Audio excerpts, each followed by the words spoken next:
The August sun rolled up, hung at mid-heaven for a blinding hour, and at last wheeled westward before the journey was done. But Winnie was exhausted long before that. Miles carried her some of the way. The tops of her cheeks were bright pink with sunburn, her nose a vivid, comic red. But she had been rescued from a more serious broiling by May, who had finally insisted that she wear the blue straw hat. It came down far over her ears and gave her a clownish appearance, but the shade from its brim was so welcome that Winnie put vanity aside and dozed gratefully in Miles' strong arms. Her own arms wound around his neck.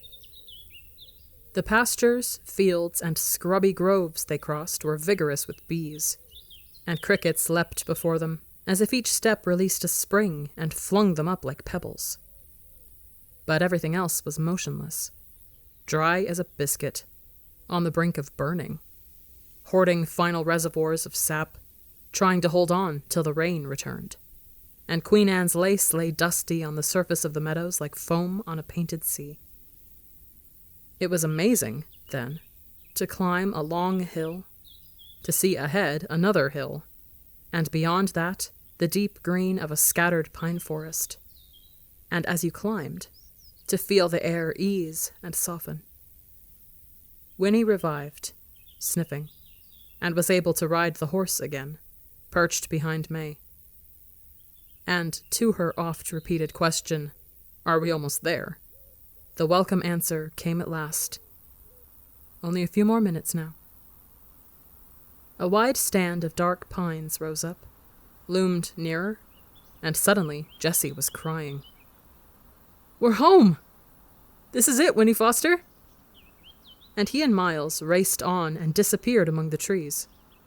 The horse followed, turning onto a rutted path lumpy with roots, and it was as if they had slipped in under a giant colander. The late sun's brilliance could penetrate only in scattered glimmers, and everything was silent and untouched, the ground muffled with moss and sliding needles, the graceful arms of the pines stretched out protectively in every direction. And it was cool, blessedly cool and green. The horse picked his way carefully, and then ahead the path dropped down a steep embankment. And beyond that, Winnie, peering around May's bulk, saw a flash of color and a dazzling sparkle. Down the embankment they swayed, and there it was. A plain, homely little house, barn red, and below it the last of the sun flashing on the wrinkled surface of a tiny lake. "Oh, look!" cried Winnie. "Water!" At the same time, they heard two enormous splashes, two voices roaring with pleasure. "It don't take 'em more'n a minute to pile into that pond," said May, beaming. "Well, you can't blame 'em in heat like this. You can go in too if you want." Then they were at the door of the little house, and Tuck was standing there. "Where's the child?" he demanded, for Winnie was hidden behind his wife. "The boys say you brung along a real, honest-to-goodness, natural child." "So I did," said May, sliding down off the horse. "And here she is." Winnie's shyness returned at once when she saw the big man with his sad face and baggy trousers. But as he gazed at her, the warm, pleasing feeling spread through her again. For Tuck's head tilted to one side. His eyes went soft, and the gentlest smile in the world displaced the melancholy creases of his cheeks. He reached up to lift her from the horse's back, and he said, "There's just no words to tell you how happy I am to see you. It's the finest thing that's happened in—" He interrupted himself, setting Winnie on the ground, and turned to May. "Does she know?" "Course she knows," said May. "That's why I brung her back. Winnie, here's my husband, August Tuck. Tuck, meet Winnie Foster." "How do, Winnie Foster," said Tuck, shaking Winnie's hand rather solemnly. Well then. He straightened and peered down at her, and Winnie, looking back into his face, saw an expression there that made her feel like an unexpected present, wrapped in pretty paper and tied with a ribbon, in spite of May's blue hat, which still enveloped her head. Well then, Tuck repeated.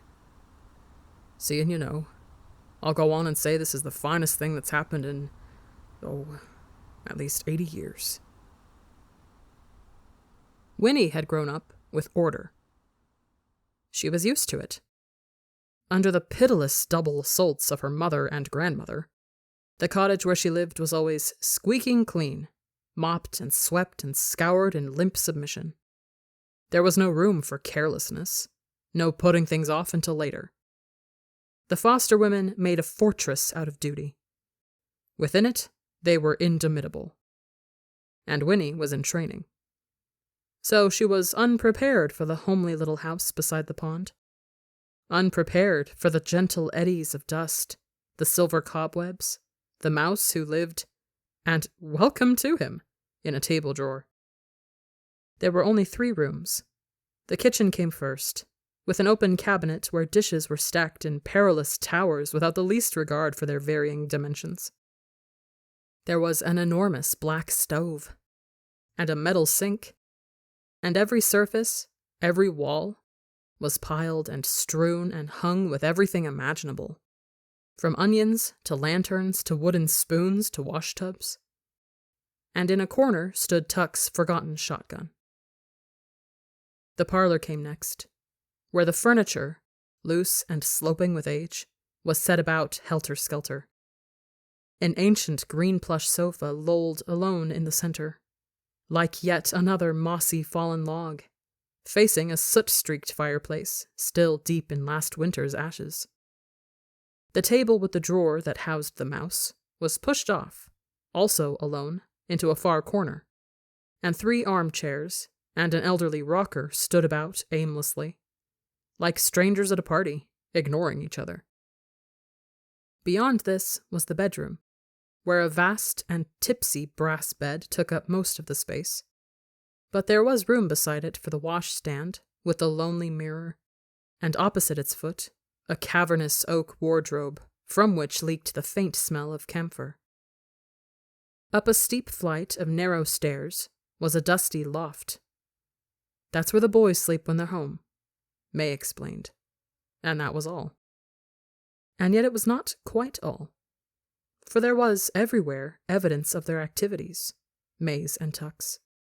Her sewing, patches and scraps of bright cloth, half-completed quilts and braided rugs, a bag of cotton batting with wisps of its contents, like snow, drifting into cracks and corners, the arms of the sofa web bed with strands of thread and dangerous with needles, his wood carving, curly shavings furring the floor, and little heaps of splinters and chips, every surface dim with the sawdust of countless sandings, limbs of unassembled dolls and wooden soldiers. A ship model propped on the mouse's table, waiting for its glue to dry, and a stack of wooden bowls, their sides smoothed to velvet, the topmost bowl filled with a jumble of big wooden spoons and forks, like dry bleached bones. "We make things to sell," said May, surveying the mess approvingly. And still this was not all. For, on the old beamed ceiling of the parlor, streaks of light swam, and danced and wavered like a bright mirage, reflected through the windows from the sunlit surface of the pond. There were bowls of daisies everywhere, gay white and yellow. And over everything was the clean, sweet smell of the water and its weeds, the chatter of a swooping kingfisher, the carol and trill of a dozen other kinds of bird, and occasionally the thrilling bass note of an unastonished bullfrog at ease somewhere along the muddy banks. Into it all came Winnie, eyes wide and very much amazed. It was a whole new idea to her that people could live in such disarray, but at the same time she was charmed. It was comfortable. climbing behind May up to the stairs to see the loft. She thought to herself, maybe it's because they think they have forever to clean it up. And this was followed by another thought, far more revolutionary. Maybe they just don't care. The boys don't be home very much, said May, as they came up into the half-light of the loft. But when they are, they bed up here. There's plenty of room. The loft was cluttered too, with all kinds of odds and ends. But there were 2 mattresses rolled out onto the floor, and fresh sheets and blankets were folded almost neatly on each, waiting to be spread. Where do they go when they're away? Asked Winnie. What do they do? Oh, said May. They go different places, do different things. They work at what jobs they can get, try to bring home some of their money. Miles can do carpentering, and he's pretty fair blacksmith too. Jesse, now, he don't ever seem too settled in himself. Course he's young. She stopped and smiled. That sounds funny, doesn't it? Still, it's true, just the same. So Jesse, he does what strikes him at the moment. Working in the fields or in saloons, things like that, whatever he comes across. But they can't stay on in any one place for long, you know. None of us can. People get to wondering. She sighed. We've been in this house about as long as we dare, going on 20 years. It's a right nice place. Tuck's got so he's real attached to it. Then, too, it's off by itself. Plenty of fish in the pond, not too far from the town around.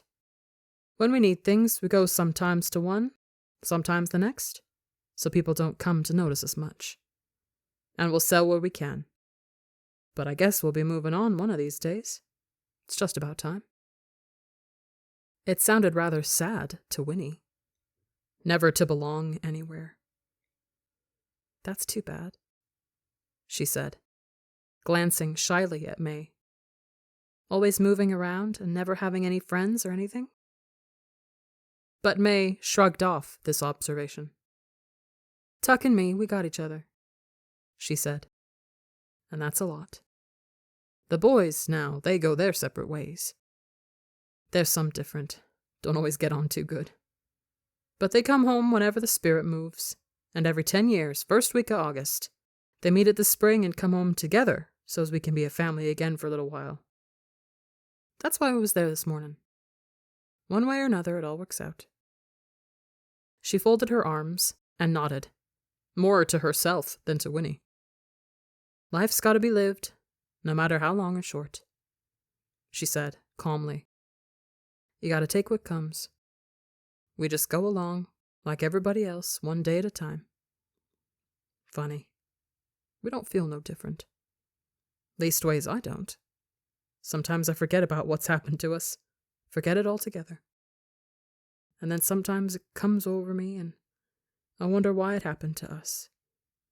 We're plain as salt, us Tucks. We don't deserve no blessings, if it is a blessing. And likewise, I don't see how we deserve to be cursed, if it's a curse. Still, there's no use trying to figure why things fall the way they do. Things just are. And fussing don't bring changes. Tuck, now, he's got a few other ideas, but I expect he'll tell you. There! The boys are in from the pond. Winnie heard a burst of voices downstairs, and in a moment, Miles and Jessie were climbing to the loft. Here, child, said May hastily. Hide your eyes. Boys, are you decent? What'd you put on to swim in? I got Winnie up here, do you hear me? For goodness sake, Ma, said Jessie, emerging from the stairwell. You think we're going to march around in our all-together with Winnie Foster in the house? And Miles, behind him, said, We just jumped in with our clothes on. Too hot and tired to shed 'em. It was true.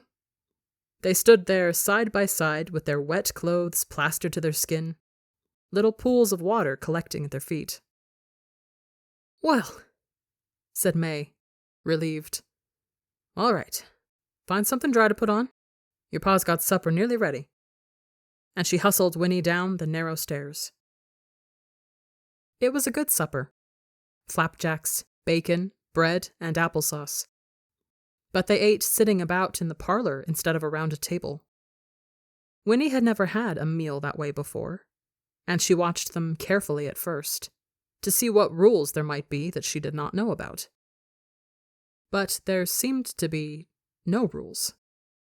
Jessie sat on the floor and used the seat of a chair for a table, but the others held their plates in their laps.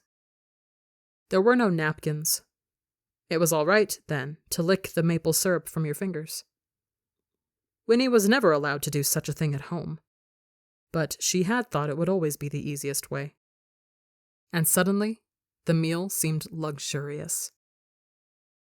After a few minutes, however, it was clear to Winnie that there was at least one rule. As long as there was food to eat, there was no conversation.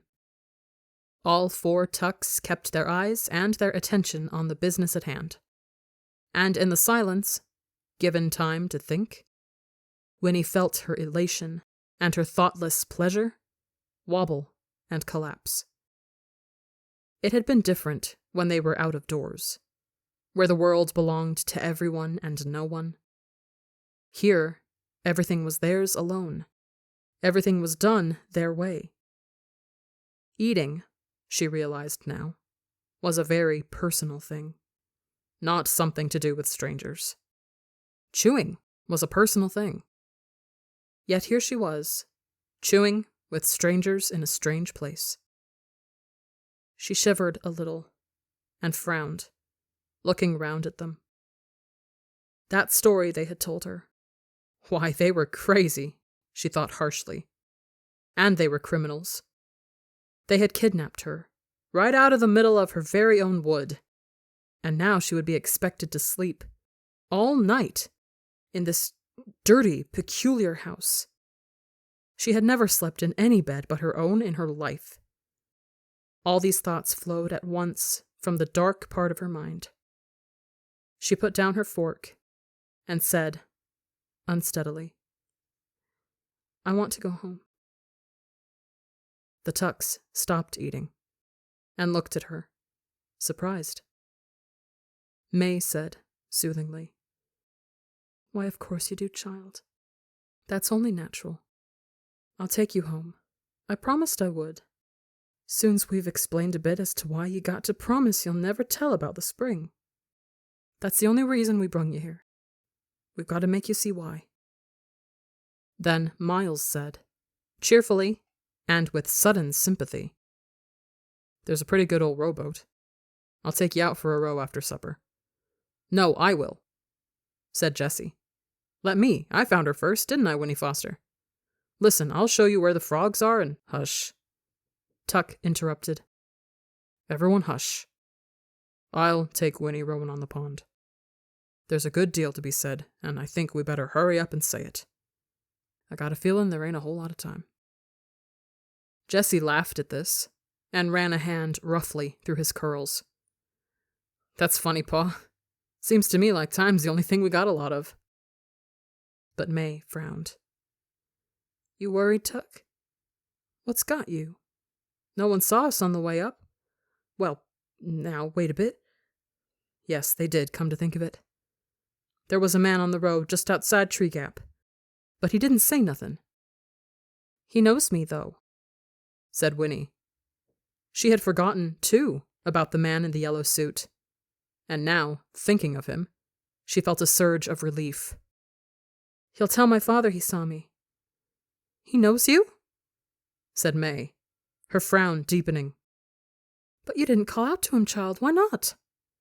"I was too scared to do anything," said Winnie honestly.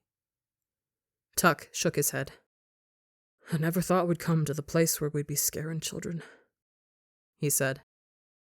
"I guess there's no way to make it up to you, Winnie. But I'm sure most awful sorry it had to happen like that. Who was this man you saw?" "I don't know his name," said Winnie. "But he's a pretty nice man, I guess." In fact, he seemed supremely nice to her now, a kind of savior. And then she added, "He came to our house last night, but he didn't go inside." "Well, that don't sound too serious, Pa," said Miles. Just some stranger passing by? Just the same. We gotta get you home again, Winnie, said Tuck, standing up decisively. We gotta get you home just as fast as we can. I got a feeling this whole thing is gonna come apart like wet bread. But first we gotta talk. And the pond's the best place. The pond's got answers. Come along, child. Let's get out on the water. The sky was a ragged blaze of red and pink and orange, and its double trembled on the surface of the pond like color spilled from a paintbox. The sun was dropping fast now, a soft red sliding egg yolk, and already to the east there was a darkening to purple. Winnie, newly brave with her thoughts of being rescued, climbed boldly into the rowboat. The hard heels of her buttoned boots made a hollow banging sound against its wet boards, loud in the warm and breathless quiet. Across the pond, a bullfrog spoke a deep note of warning. Tuck climbed in, too, pushing off, and, settling the oars into their locks, dipped them into the silty bottom in one strong pull. The rowboat slipped from the bank then, silently, and glided out, tall water grasses whispering away from its sides, releasing it. Here and there, the still surface of the water dimpled, and bright rings spread noiselessly and vanished. Feedin' time, said Tuck softly. And Winnie, looking down, saw hosts of tiny insects skittering and skating on the surface. Best time of all for fishing, he said, when they come up to feed. He dragged on the oars. The rowboat slowed and began to drift gently towards the farthest end of the pond. It was so quiet that Winnie almost jumped when the bullfrog spoke again. And then, from the tall pines and birches that ringed the pond, a wood thrush caroled. The silver notes were pure and clear and lovely. Know what that is, all around us, Winnie? Said Tuck, his voice low. Life. Moving, growing, changing. Never the same 2 minutes together. This water, you look out at it every morning, and it looks the same, but it ain't. All night long it's been moving, coming in through the stream back there to the west, slipping out through the stream down east here. Always quiet, always new, moving on. Can't hardly see the current, can you? And sometimes the wind makes it look like it's going the other way. But it's always there. The water's always moving on. And someday, after a long while, it comes to the ocean. They drifted in silence for a time. The bullfrog spoke again, and from behind them, far back in some reedy, secret place, another bullfrog answered. In the fading light, the trees along the banks were slowly losing their dimensions, flattening into silhouettes clipped from black paper and pasted to the paling sky. The voice of a different frog, hoarser and not so deep, croaked from the nearest bank. Know what happens then? Said Tuck. To the water? The sun sucks some of it right up out of the ocean and carries it back in clouds. And then it rains, and the rain falls into the stream. And the stream keeps moving on, taking it all back again. It's a wheel, Winnie. Everything's a wheel, turning and turning, never stopping. The frogs is part of it, and the bugs, and the fish, and the wood thrush, too. And people. But never the same ones. Always coming in new, always growing and changing, and always moving on. That's the way it's supposed to be. That's the way it is. The rowboat had drifted at last to the end of the pond, but now its bow bumped into the rotting branches of a fallen tree that thrust thick fingers into the water, and though the current pulled at it, dragging its stern sidewise. The boat was wedged and could not follow.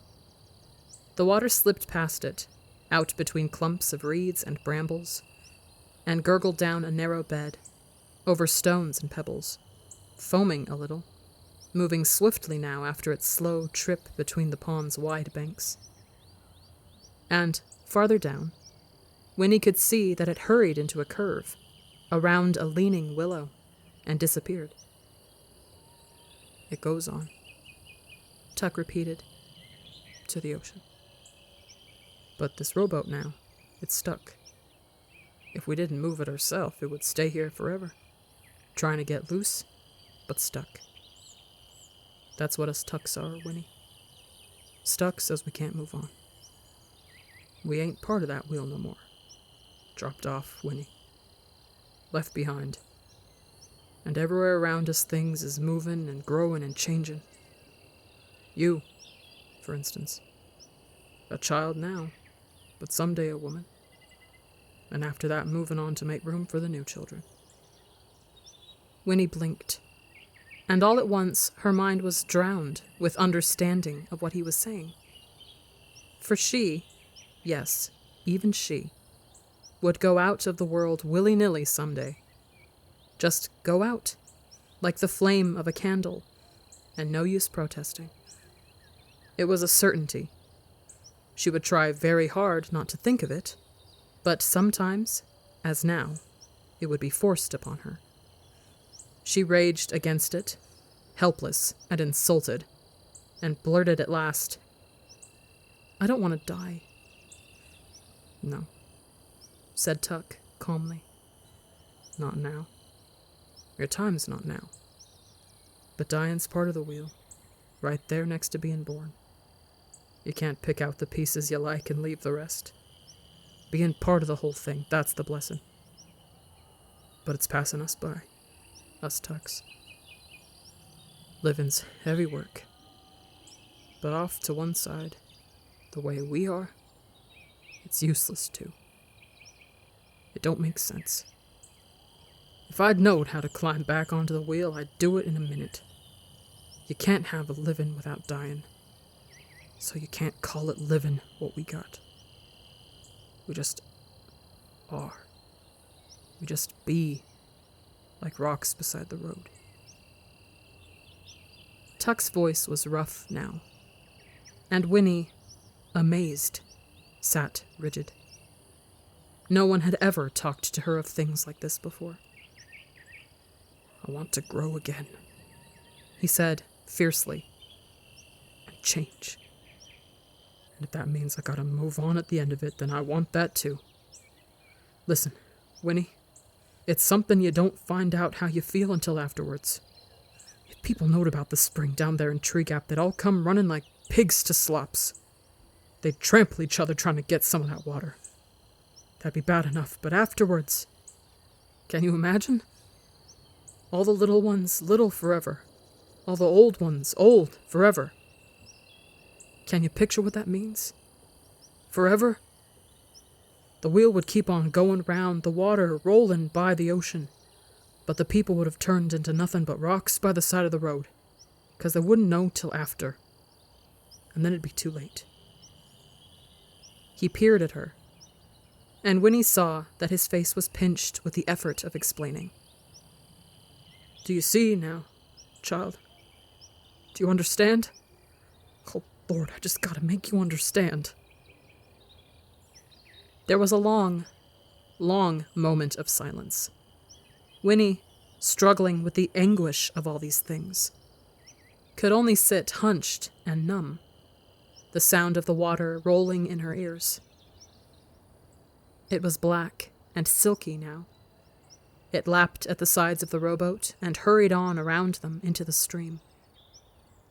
And then, down the length of the pond, a voice rang out. It was Miles, and every word, across the water, came clearly to their ears. "Pa! Pa, come back! Something's happened, Pa! The horse is gone. Can you hear me? Someone stole the horse!"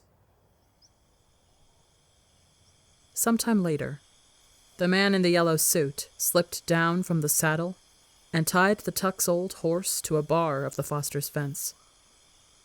He tried the gate. It was unlocked.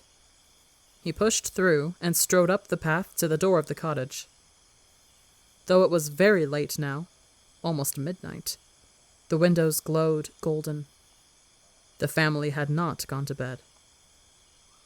The man in the yellow suit took off his hat and smoothed his hair with long white fingers.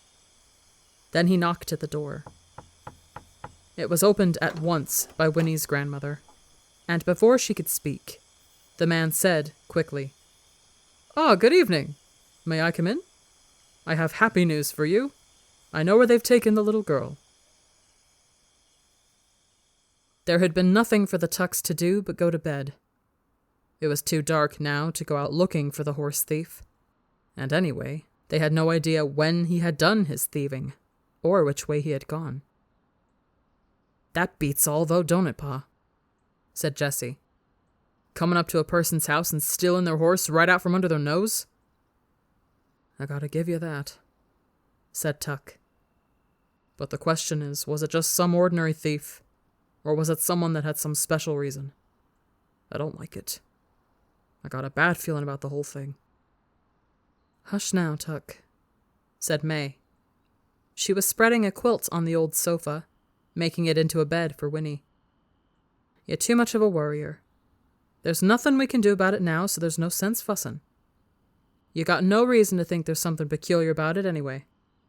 Come on, we'll get a good night's sleep and figure it out in the morning when we're fresh. Boys, up you go. And don't get talking, you'll keep us awake. Winnie, child, you bed down too. You'll sleep first rate on the sofa here." But Winnie did not sleep at all. Not for a long, long time. The cushions on the sofa were remarkably lumpy and smelled like old newspapers. And the chair pad May had given her for a pillow was thin and hard, and rough under her cheek. But far worse than this was the fact that she was still in her clothes, for she had firmly refused the offer of May's spare nightgown, with its seeming miles of faded cotton flannel. Only her own nightgown would do, and the regular bedtime routine. Without them, she was painfully lonely for home. Her joy on the road that morning had completely disappeared. The wide world shrank, and her oldest fears rolled freely in her consciousness. It was unbelievable that she should be in this place. It was an outrage. But she was helpless to do anything about it.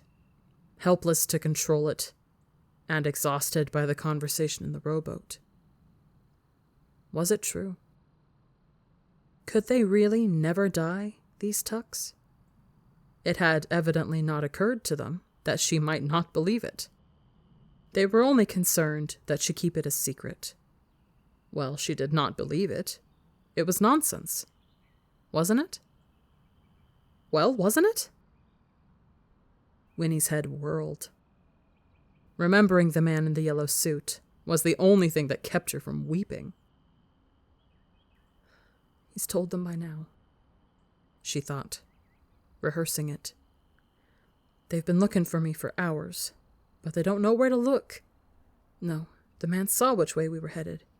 Papa will find me. They're out looking for me right now. She went over it again and again, lying wrapped up in the quilt, while outside the moon rose, turning the pond to silver. There was a hint of mist, now that the air was cooler, and the frogs talked comfortably. Crickets soon joined in with their shrill, rhythmic song. In the table drawer, the mouse rustled softly, enjoying the supper of flapjack crumbs May had put there for him. And at last these things were clearer in Winnie's ears than the voice of her thoughts. She began to relax, listening to the sound-filled silence.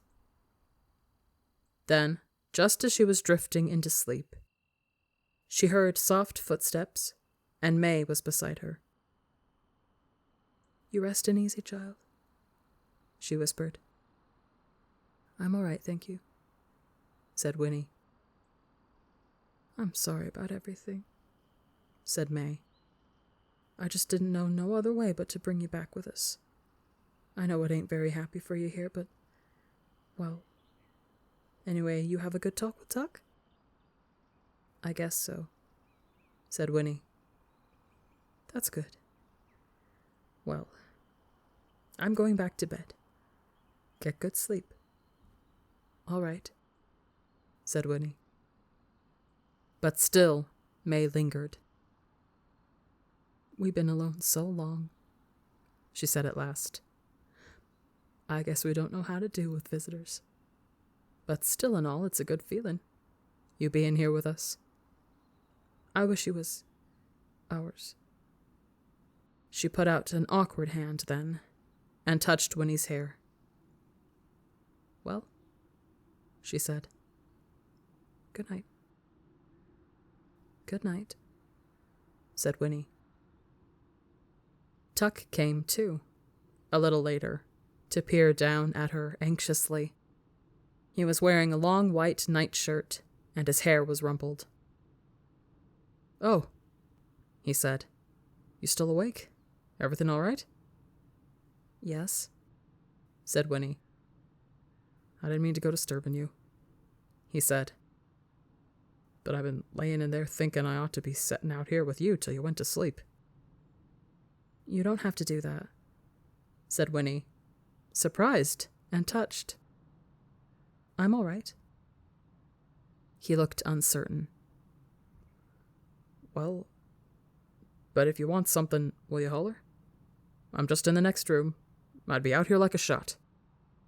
And then he nodded, gruffly. It's been quite a time since we had a natural growing child in the house. His voice trailed off. "Well, try to get some sleep. The sofa there, I guess it ain't the kind of thing you're used to." "It's fine," said Winnie. "The bed's no better, or I'd switch with you," he said. He didn't seem to know how to finish the conversation. But then he bent and kissed her quickly on the cheek and was gone. Winnie lay with her eyes wide. She felt cared for and confused. And all at once, she wondered what would happen to the Tucks when her father came. What would he do to them? She would never be able to explain how they had been with her, how they made her feel.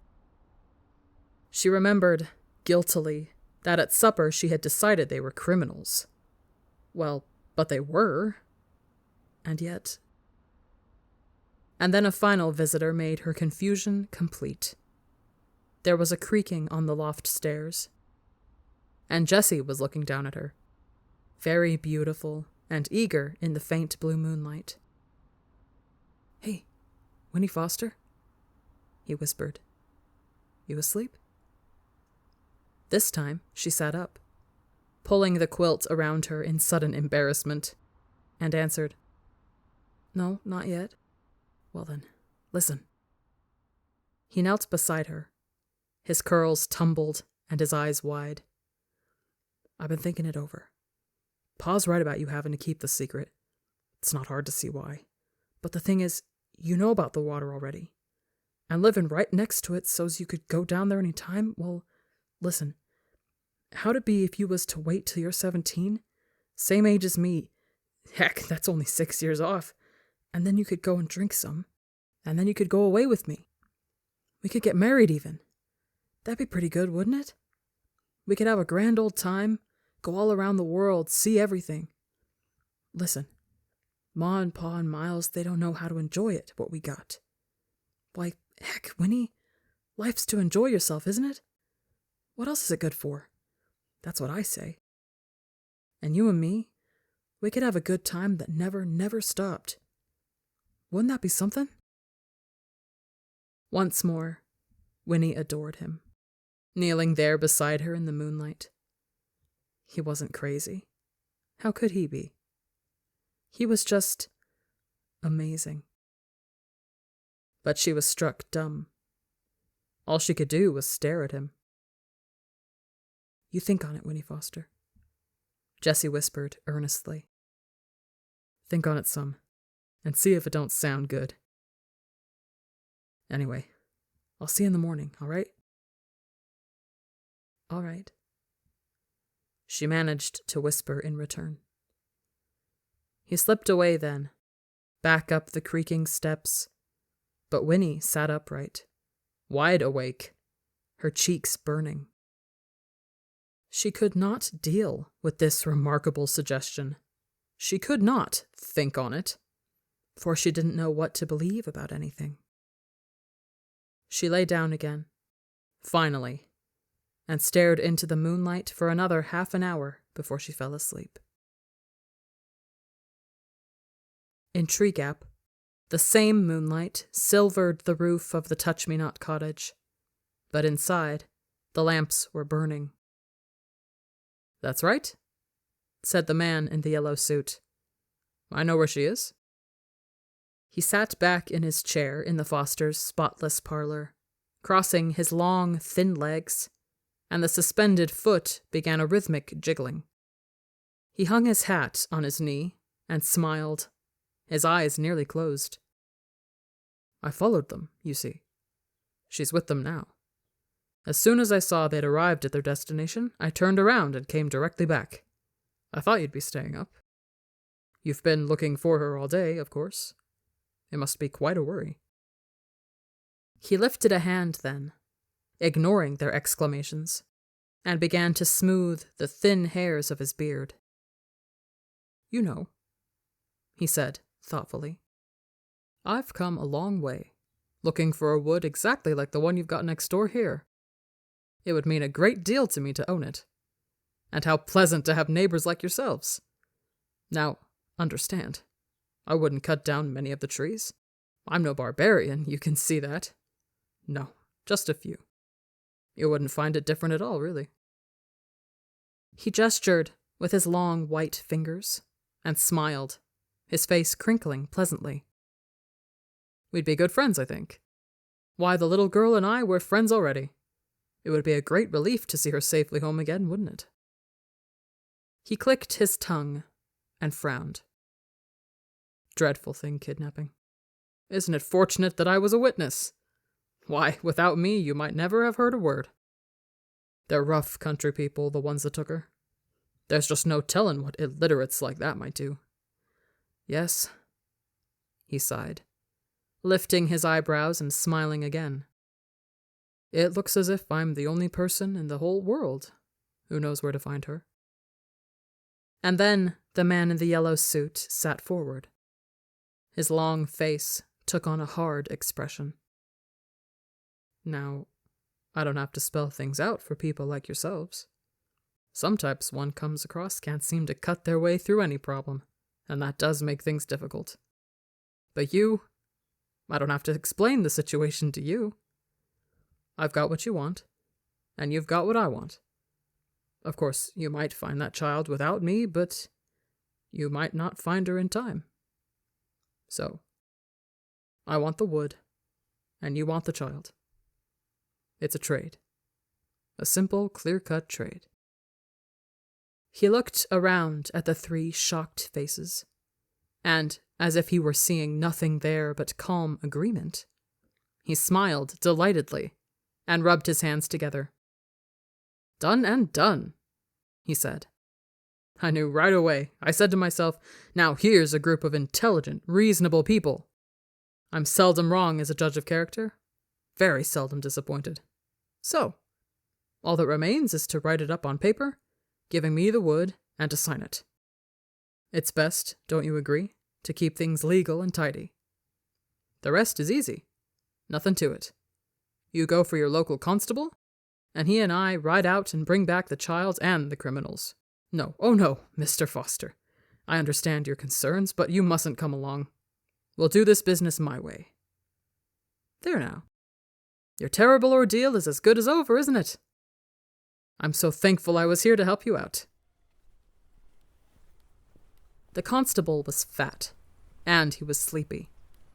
He wheezed when he spoke, and he spoke quite a bit as they started off, he and the man in the yellow suit. "First they roused me out of bed in the middle of the night, After I've been out since sunup looking for that child, and now I suppose you're going to try to run me all the way," he said sourly.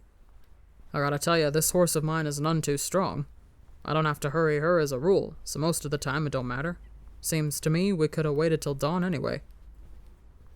The man in the yellow suit was as courteous as always. "The Fosters have been waiting since yesterday morning," he pointed out. "Naturally, they're very upset. The sooner we get there, the sooner that child will be with them again." "How come you're so deep in it?" asked the constable, suspiciously. "Maybe you're in cahoots with the kidnappers, how do I know? You should have reported it right off when you saw her get snatched." The man in the yellow suit sighed. "But of course I had to find out where they were taking her," he explained patiently. "I came right back after that. And the Fosters are friends of mine. They've, sold me their wood." The constable's eyes went round. "I'll be," he said. "What do you know about that? I didn't suppose they'd ever do a thing like that, friend or no friend. They're the first family round here, you know. Proud as peacocks, all of them. Family proud and land proud, too. But they sold it off, did they? Well, well." And he whistled in amazement. They thumped along in silence for a while, out around the wood and across the starlit meadow. Then the constable yawned deeply and said, "You ready to tell me how long this is going to take? How far we gotta go?" 20 miles north," said the man in the yellow suit. The constable groaned. 20 miles. He shifted the shotgun that rested across his saddle, and groaned again. "Clear up in the foothills. That's a fair way, all right." There was no reply to this. The constable ran his fingers down the gleaming barrel of the shotgun. Then he shrugged, and slumped a little in the saddle. "Might as well relax," he wheezed, suddenly companionable. "We'll be riding 3-4 hours. Still there was no reply. "Yes, sir," said the constable, trying again. "It's something new for these parts, kidnapping. Never had a case like this before that I know of, and I've been in charge going on 15 years. He waited. "You don't say so," his companion said at last. "Yep, that's a fact," said the constable, with evident relief. Maybe now there would be some conversation. "Yep, 15 years. Seen a lot of trouble in 15 years, but nothing quite like this. Of course, there's a first time for everything, as they say. We got a brand new jailhouse, did you notice? Listen, it's a dandy. Give those folks nice, clean accommodations." He chuckled. "Of course, they won't be there long. Circuit judge will be coming through next week. He'll send him over to Charleville, most likely, to the county jail. That's what they do for your serious crimes. Of course, we got a gallows of our own if we ever need it. Keeps down trouble, I think, just having it there. Ain't never used it yet. That's because they take care of the serious stuff over to Charleville, like I say." The constable paused to light a cigar, and went on, cheerfully. "What you got planned for that piece of foster land? Going to clear her? Put up a house or a store, maybe?" "No," said the man in the yellow suit. The constable waited for more, but there was no more. His sour mood returned. He frowned and shook the ashes from his cigar. "Say," he said, "you're kind of a close-lipped feller, ain't you?" The man in the yellow suit narrowed his eyes. His mouth, above the thin gray beard, twitched with annoyance. "Look here," he said tightly. "Would you mind if I rode on ahead? I'm worried about that child. I'll tell you how to get there, and I'll go on ahead and keep watch." "Well," said the constable, grudgingly. "All right, if you're in such a ding-danged hurry. But don't do nothing till I get there. Those folks are likely dangerous. I'll try to keep up, but this horse of mine, she's none too strong. Don't see as how I could get her to gallop even if I tried." "That's right," said the man in the yellow suit. "So I'll go on ahead and wait outside the house till you get there." He explained the route carefully, then dug his heels into the flanks of the fat old horse, cantering off into the darkness, where just a hint of dawn glowed on the edges of the hills far ahead. The constable chewed on the end of his cigar. "Huh," he said to his horse. "Did you get a gander of that suit of clothes?" "Oh, well, it takes all kinds, as they say." And he followed slowly after, yawning, the gap between him and the man ahead lengthening with every mile. For the second morning in a row, Winnie Foster woke early. Outside, in the ring of trees around the pond, the birds were celebrating, giving the new day a brass band's worth of greeting. Winnie freed herself from the twisted quilt and went to a window. Mist lay on the surface of the water, and the light was still pale. It looked unreal, and she felt herself unreal, waking where she had, with her hair wild and her dress still crumpled. She rubbed her eyes. Through the dewy weeds below the window, a toad hopped suddenly into view, and Winnie peered at it eagerly. But no, of course it wasn't the same toad. And remembering the other toad, her toad, she thought now, almost fondly. It seemed to her that she had been away from home for weeks. Then she heard a step on the loft stairs, and thought, "Jessie." At once her cheeks flamed. But it was Miles. He came into the parlor, and when he saw that she was up, he smiled and whispered, "Good, you're awake. Come on, you can help me catch some fish for breakfast." This time, Winnie was careful not to make a noise when she climbed into the rowboat. She made her way to her seat in the stern, and Miles handed her 2 old cane poles. "Watch out for the hooks," he warned. And a jar of bait, pork fat cut into little pieces. A big brown night moth fluttered out from under the oar blades propped beside her on the seat, and wobbled off toward nowhere through the fragrant air. And from the bank, something plopped into the water. A frog. Winnie caught just a glimpse of it as it scissored away from shore. The water was so clear that she could see tiny brown fish near the bottom, flicking this way and that. Miles pushed the rowboat off and sprang in, and soon they were gliding up toward the near end of the pond, where the water came in from the stream. The locks grated as the oars dipped and swung, but Miles was skillful.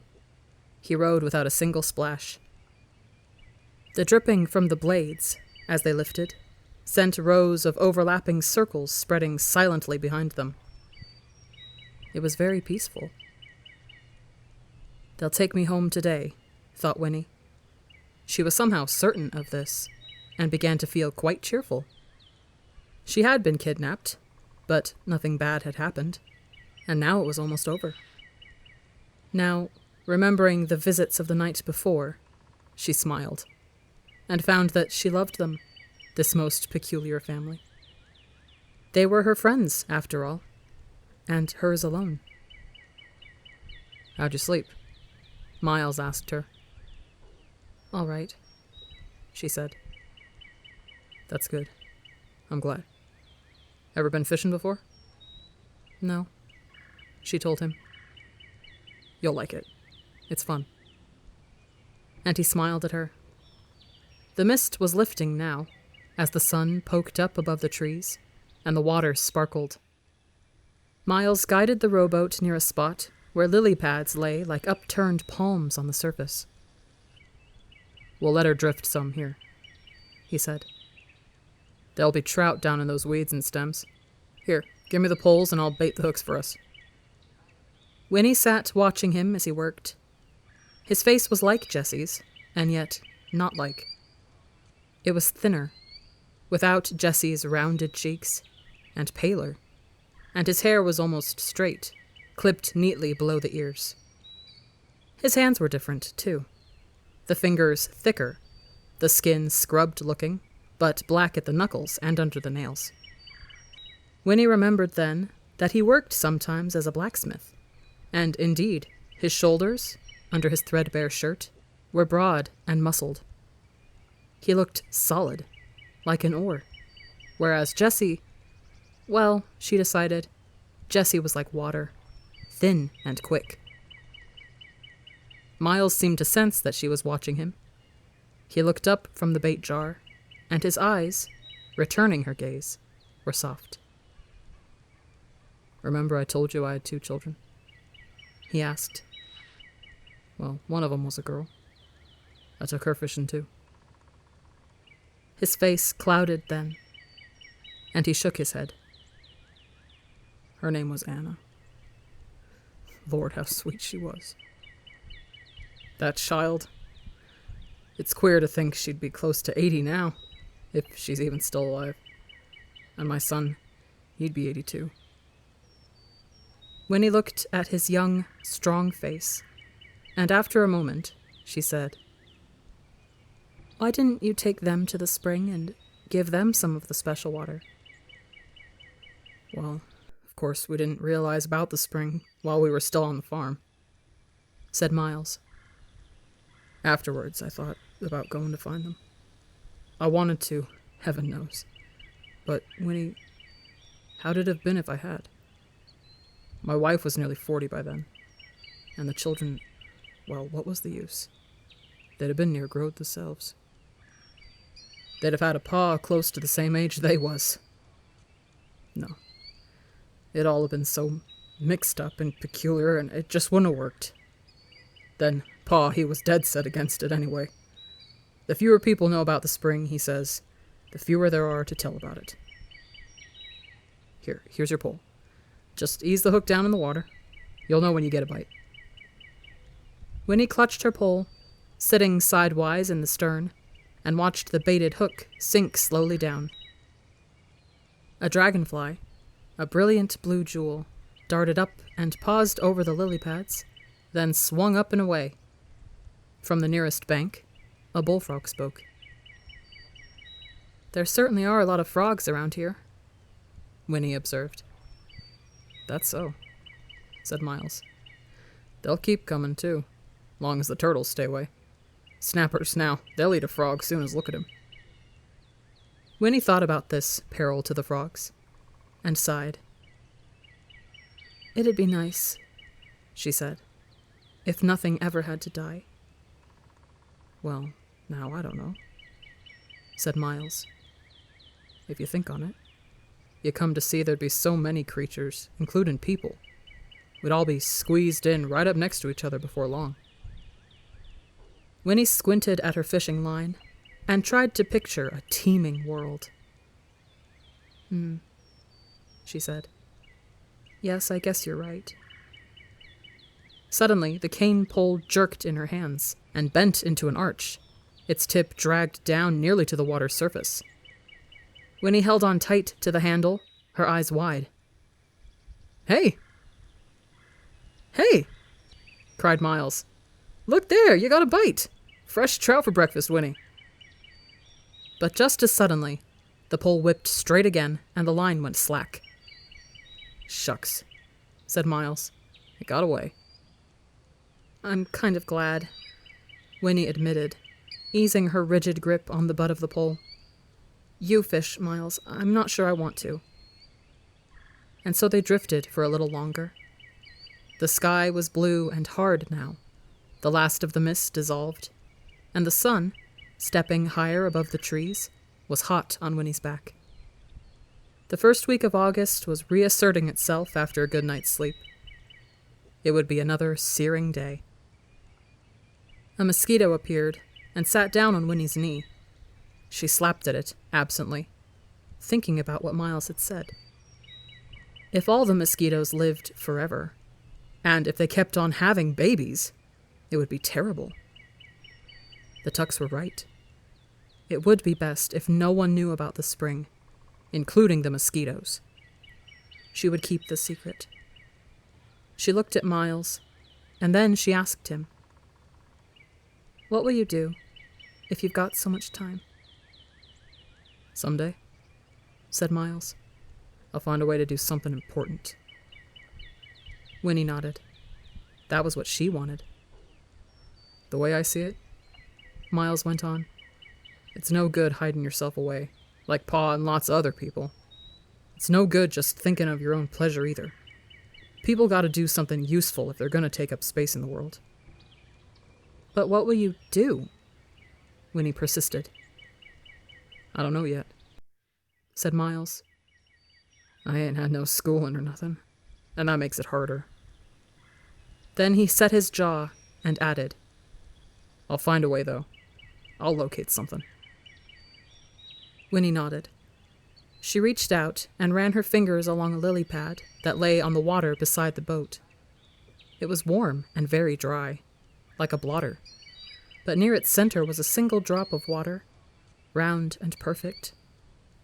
She touched the drop and brought her fingertip back wet, but the drop of water, though it rolled a little, remained as round and perfect as before. And then Miles caught a fish.